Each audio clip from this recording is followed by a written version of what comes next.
Idli sir. రోజు ఏం పెడతారు? మెనూ ప్రకారం ఏముంది మెనూ? ఈరోజు మెనూ ఏంది? మధ్యాహ్నం లంచ్కి ఏంటి మెనూ? లేదమ్మా మధ్యాహ్నం లంచ్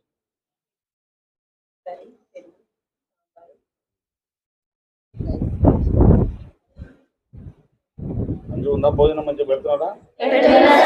మెనూ మారినాక అప్పటికంటే బాగుంది కదా? ఏదో ఒకరు మొక్కలు ఒకరు చూసుకుంటే చెప్పన్నా వద్దా టీచర్లు అందరూ ఎదురు నిలబడ్డారు. హాస్టల్లో పిల్లలు కామన్గా ఉంటారట, పర్సనల్గా అడిగినట్టు చెప్తుంటారు. మీరు ఎక్కడ ఉంటారు కదా, వచ్చి విజిట్ చేయండి. మీరు ఎప్పుడు రొటీన్లో ఎప్పుడు వస్తారు? Hostels compulsory weekly once. మీరు పిల్లలకు మీ ఏ నెంబర్ మీ హాస్పిటల్స్ నుంచి కూడా చెప్తున్నా, అన్ని హాస్టల్కి సంబంధించిన డాక్టర్స్ అందరూ కూడా హాస్టల్ విజిట్ చేయాలి కంపల్సరీ. లేడీ డాక్టర్ ఎవరు ఇద్దరు లేడీ డాక్టర్ లేరుగా, వాళ్ళని పిలిపియాలి, వాళ్ళ స్టాఫ్ చూడాలి. అవసరం అనుకుంటే లేడీ డాక్టర్ ఉండాలి. ఆడపిల్లలు ఎవరినన్నా పిల్లలను చెక్ చేసినప్పుడు లేడీ డాక్టర్ మాత్రమే ఉండాలి.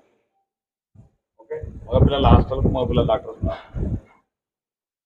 అప్పుడప్పుడు చెక్ చేయాలి, నెలకోసారు డైలీ వస్తారు. ఏమైనా ప్రాబ్లం ఉంటే ఓపెన్గా మీరు వాళ్ళతో మాట్లాడి, ఏదైనా పెద్ద ప్రాబ్లం ఉంటే డాక్టర్స్ పంపిస్తాం, ఒకసారి చెక్ చేసుకోవాలి. పిల్లలు హెల్త్ పరంగా కూడా వాళ్ళు జాగ్రత్త చూసుకోవాలి. స్టడీ వీటితో పాటు మీ ఆరోగ్యం కూడా చాలా జాగ్రత్తగా చూసుకోవాలి. ఓకే, ఎటువంటి స్కూల్లో ఒక రోజు వచ్చి భోజనం చేస్తారు. ఇంతకుముందు తిన్నా కదా మీతో ఒకసారి చిత్తపల్లి తిన్నా. ఎంఆర్ఓ గారు, తహసీల్దార్ గారు అప్పుడప్పుడు హాస్టల్స్ మొత్తం ఇక్కడ ఉన్న హాస్టల్స్, స్కూల్స్ మీరు రొటీన్లో పోతే ప్రత్యేకంగా రావాలి సార్. రొటీన్లో ఎప్పుడు టైం దొరికితే అప్పుడు విజిట్ చేస్తుంటారు. స్కూల్స్ కూడా గవర్నమెంట్ స్కూల్ వాళ్ళు ఎంఈఓ గారు ఇక్కడ ఎంఈఓ ఏమి స్కూల్ టైం కాలేదా?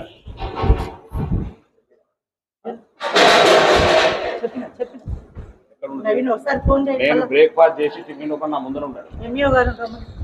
నేను బ్రేక్ఫాస్ట్ చేసి కూర్చునే లోపల నా ముందర ఉండాలి. ఎవరు రాలి ఆఫీసర్ ఇప్పుడు అన్నప్పుడైనా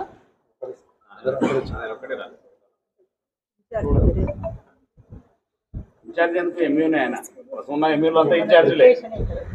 ఆ డిప్యూటేషన్ మన డ్యూటీ కదా, ఇప్పుడు ఆ డ్యూటీ చేస్తున్నాడు కదా, స్కూల్లో చేస్తున్నా. ఎవరైనా 19 ఎవడన్నా మెరుపడినా స్కూల్. ఓకే, మీరు తొందర బిల్డింగ్ అయిపోతుంది. ఆ బిల్డింగ్ కూడా కొంత మీకు బిల్డింగ్ కన్స్ట్రక్ట్ కూడా అవుతుంది. కాంట్రాక్ట్ కొంత రేట్ చేస్తున్నాడు.